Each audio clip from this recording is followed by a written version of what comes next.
நேரம்தான் உன் கையில் சுழலும் அற்புதமே என்று அந்த கண்ணனை வணங்கிவிட்டு நான் பாடுகின்றேன், பேசுகின்றேன். சிறந்த நடுவர் அவர்களுக்கும் அன்பான நம்முடைய நிறுவனர் அம்மா அவர்களுக்கும் சிரித்துக்கிட்டே இருப்பாங்க. அவர்களுக்கும் ஐயா ஒருத்தர் பார்த்துட்டே இருக்காங்க. எல்லோருக்கும் என்னுடைய பணிவான வணக்கங்களை தெரிவித்துக் கொள்கின்றேன். அம்மா, உலகத்திலே இன்றைக்கு இளைஞர்கள் அதிகமாக உள்ள நாடு இந்தியா. நாம தான் முதல்ல ஜனத்தொகையில் இருக்கிறோம். இந்த இளைஞர்கள் இவங்கதான் நாளைக்கு நம்ம உலகத்தை அமைக்க போறாங்க. இன்னைக்கு திரைப்பட நடிகை விஜய் எல்லாம் வந்திருக்காரு. நாளைக்கு இவங்க எல்லாம் முதலமைச்சராக வருவாங்க, எல்லாம் பண்ணுவாங்க. அப்போ அந்த காலத்துல நல்ல நல்ல அருமையான பாடல்கள். நானே எனக்கு 66 வயசு ஆகுது. சிறந்த பாடல்களை கேட்டேன். எப்பேற்பட்ட தில்லானா மகனாமர் படத்துல எப்படிப்பட்ட பாடலாம் கேட்டிருக்கிறோம். ஆனால் இன்னைக்கு இளைஞர்களை கெடுக்கிற மாதிரி பாட்டு வருதுங்களே. என்னங்க 1 2 1000 சொல்லிட்டே இருக்கலாங்க. நான் ஒன்னா சொல்றேன் பாருங்க. ஒரு கிண்ணத்தை ஏந்துகின்றேன், பல எண்ணத்தில் நீந்துகின்றேன். இந்த டாஸ்மாகே நம்மளே அனுப்புறோம். இந்த பாட்டு கேட்டா அவன் போயிடலாம். ஒரு கிண்ணத்தை ஏந்தினா பல எண்ணங்கள் நீந்தலாம்னு சொல்லி பாருங்க. இதெல்லாம் நமக்கு இப்படி பாட்டு அமைக்க வச்சே ஆகணுமா? ஏன் வைக்கிறாங்க? ஊத்தி கொடுத்தாண்டி ஒரு ரவுண்டு, இந்த உலகம் சொல்லி பல ரவுண்டு. இப்படி அந்த இளைஞர்களுக்கு ஏதோ ஒரு கவர்ச்சியை உண்டாக்கி கிடைப்பதுதான் இந்த பாடல் வந்து கொண்டே இருக்கின்றது. ஊதா கலர் இப்பன் யாரடி உங்க அப்பன். இது யார் எழுதுனா நானும் தேடிட்டே இருக்கேன். அந்த ஆளை கண்டா ஒரு 2 அடி அடிக்கலான்னு. என்னங்க, இதெல்லாம் ஒரு நம்முடைய தகப்பனார், நம்ம பெற்று வளர்த்தி ஆளாக்கி தகப்பனார் வந்து நீ காதலிக்க சில்லற பையன், நீ காதலிக்கிறதுக்காக ஏன்னா அவர் வந்து யாரு அப்பன்னு கேட்பேன். ஏ மரியாதை குறித்த வார்த்தையை நான் வன்மையாக கண்டிக்கிறேன். அதெல்லாம் பாருங்க, வெள்ளாய் வச்சு வலித்தாங்களா ஒரு பெண்ணை, ஒரு பெண்ணுடைய மேனியை வந்து நம்ம அப்படி சொல்லலாமா? இப்ப ஏற்பட கற்பு கரசிகள் எழுந்த ஒரு நாட்டுல வந்துங்க ஒரு பெண்ணு வெள்ளாய் வச்சு வலித்தாங்களா? ஒரு வெள்ள நிறமா இருக்கிறீங்க. இது எவ்வளவு பெரிய ஒரு ஆபாசமாக இருக்கின்றது. இது ஒரு பொது வெளியில போய் எப்படி பெற்றோர்களோடு குழந்தைகள் எப்படி உட்கார்ந்து படத்தை பார்ப்பாங்க, பெற்றோர்கள் எப்படி பார்ப்பாங்க குழந்தைகளோடு சேர்ந்து, ரொம்ப மட்டமாக இருக்கின்றது. அப்புறம் பாருங்க, உன்னை யாரடி பெத்தான் என் கையில எடுத்து செத்தான். இதெல்லாம் எவ்வளவு ஒரு தரக்குறைவான. இதுதான் இந்த படங்கள் தான் இன்னைக்கு அந்த அனிருத்குமார் ஆளெல்லாம் அமைக்கிறான்.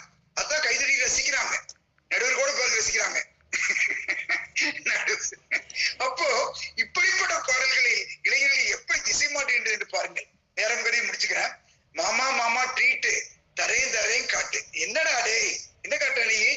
என்ன பழக்குது இது? கல்லூரியில் பேசி அவ்வளவு சத்தம் பசங்க. நான் ஆங்கில பேராசிரியர், சார் வந்து இப்படி பாட்டுல திட்டுறாருன்னு சொல்லி கத்துன்னு கத்துனானுங்க. அப்புறம் பாருங்க, சக்கரவள்ளி கிழங்கு சொல்லவே சங்கடமா இருக்கு. நடுவர் முன்னால சக்கரவள்ளி கிழங்கு சமைஞ்சது எப்படியோ, இதெல்லாம் என்னங்க இதெல்லாம். அப்புறம் பாருங்க, கல்யாணம் கட்டிக்கிட்டு ஓடி போலமா நம்ம ஆயிஷா சகோதரி சொன்னாங்க. இப்படி சரக்கு வச்சிருக்கேன், இறக்கி வச்சிருக்கேன், சரக்கு வச்சிருக்கேன், இளைஞர்கள் மனதை எப்படியெல்லாம் அவர்கள் கஷ்டப்படுத்தி கொண்டே இருக்காங்க பாருங்க. அப்புறம் பாருங்க, இருபொருள் கொண்ட பாடல்கள். எதிர்த்தாலும் இருபொருள் மறைமுகமான பாடல். அந்த பாடல் அமைக்கும் பொழுது காட்சிகள்ல அந்த காதலன் முறைச்சு அந்த காதலியை பார்க்கறதெல்லாம் பார்த்தோம்னா அவ்வளவு விரசமாக இருக்கின்றது. சிஞ்சாரக்கடி ஜில்மிளி ஜீன்ஸ் பேண்ட் மேல ஒரு கணக்கு. என்னங்க இதெல்லாம் ஒரு பாட்டு? இதெல்லாம் ஒரு ஆபாச உடைகளை பற்றி சொல்லிக் கொண்டும் இப்படி எல்லாம் சொல்லி சீர்திருத்திக் கொண்டே இருக்கின்றது. சீக்கிரம் முடிச்சிடறேன். அது இல்லாம அர்த்தமில்லாத சத்தங்கள். ஏதோ ஒரு படம் புதுசா வந்திருக்குது, சத்தத்தையும் குறைய சொல்லிட்டாங்களாமா தியேட்டர்லயே. அப்ப பாருங்க, எல்லாம் ரொம்ப ரொம்ப ரொம்ப ரொம்ப ரொம்ப ரொம்ப சோழிக்கு பீச்சாக வேற மொழியிலேயே இப்படிதான் வருது. தம்மாரோ தம் இப்படிதான் வருதுங்க. அப்ப சும்மா நிக்காதீங்க, நான் சொல்லும்படி வைக்காதீங்கன்னு ஒரு பெண் பாடலாங்களா? அப்படி இப்பேற்பட்ட ஒரு நாகரிகமான ஒரு நாட்டில் பெண்மை என்பது கண்ணகியும் மணிமேகலையும் பார்த்து நாம் வளர்ந்த ஒரு நாட்டுல வந்து பெண் வந்து ஒரு ஆணையத்துக்குள்ள தூண்டி சொல்லுவாங்களா? நாணத்தோடு இருக்க வேண்டிய நாணமெல்லாம் அப்படியே ஓடி போச்சே. அதெல்லாம் பாருங்க, உலக்கையை குத்தும் பெண்ணே நீ இப்படி குத்து அப்படி ஒரு பாட்டு இருக்குது. எல்லாம் ரொம்ப கேவலமானதுங்க. வெள்ளரி பிஞ்சே அப்படிதான் பாட்டு.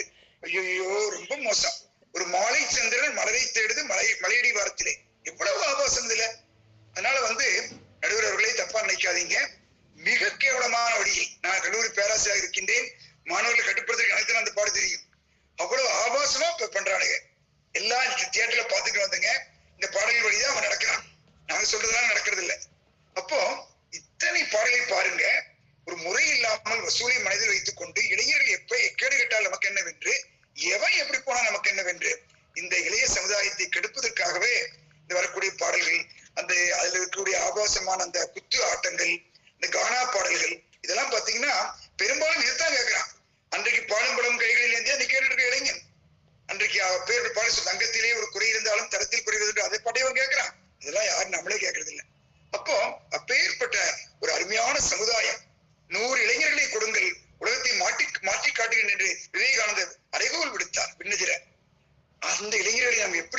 கொண்டிருக்கணும் பாருங்க.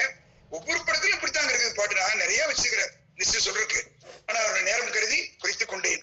இன்றைய பாடல்கள் இளைஞர்களை ஏதோ 1-2 இருக்கலாம். நான் பெரும்பாலான விதத்திலே அவைகள் இளைஞர்கள் மனதை கெடுக்கின்றது. அதான் ரசிக்கிறாங்க, அதான் கேட்கிறாங்க, அதான் வந்து கல்லூரியில் பாடுறாங்க. எங்க அடிச்சு உதச்சு எலும்பு முறிச்சு போகி பொங்கல் வைக்கிறாங்க. அப்போ இப்படிப்பட்ட பாடல்கள் சீர்கெடுக்கின்றன. கேட்ட காதுகளுக்கும் உன்னிப்பாக கவனிக்கூடிய நடுவர் அம்மா அவர்களுக்கும் எல்லோருக்கும் நன்றி. வாய்ப்புக்கு நன்றி. வணக்கம். நன்றி ஐயா.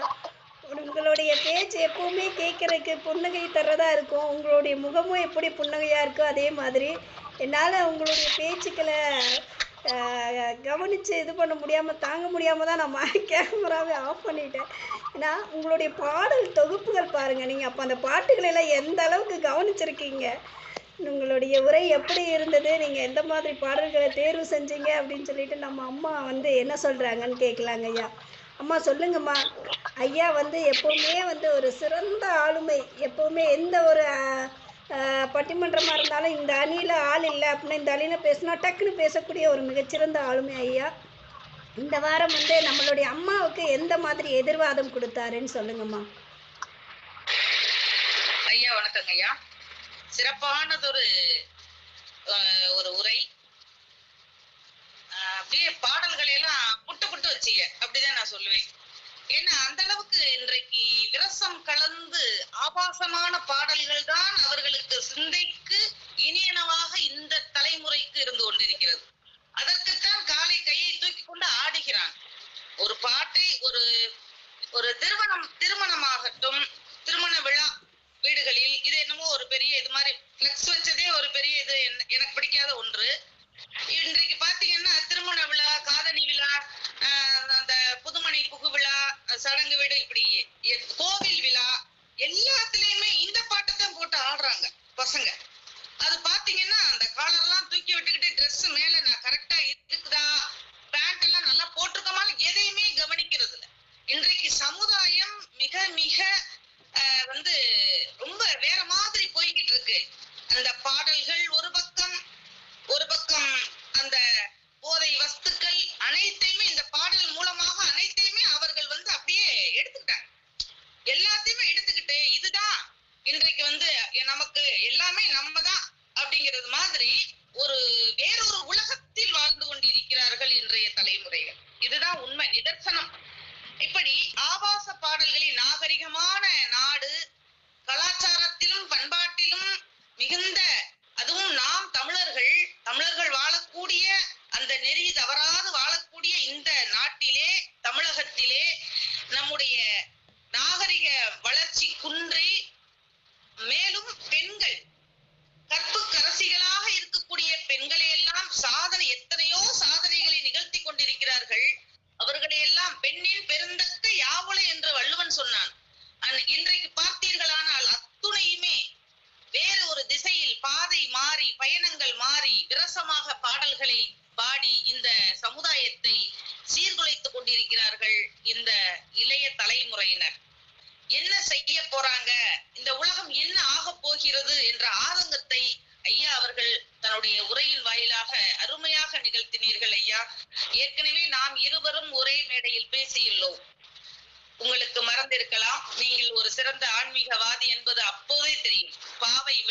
திருப்பாவையெல்லாம் பாடி நீங்கள் என்று பேசினீர்கள். எங்கு பேசினாலும் அந்த கண்ணனையும் அந்த ஆண்டாளையும் நினைவு கூர்ந்து பாடுவீர்கள்.